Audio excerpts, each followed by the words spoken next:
ఈనాటి పద్మ విభూషణ్ పద్మశ్రీ అవార్డులు వచ్చిన సందర్భంగా కొత్త సంవత్సరం కొత్త ప్రభుత్వం గౌరవ ముఖ్యమంత్రి శ్రీ యనమల రేవంత్ రెడ్డి గారి నాయకత్వంలో ముఖ్య అతిథి ఆధ్వర్యంలో ఈ యొక్క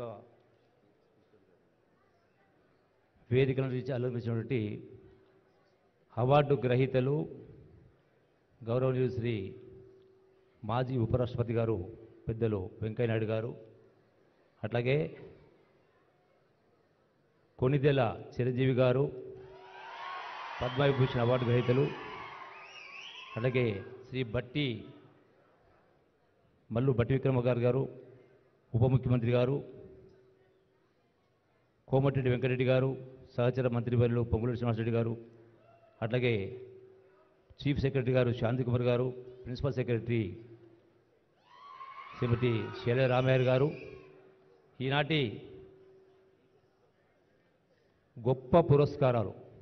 అత్యున్నతమైన పురస్కారాలు అందుకు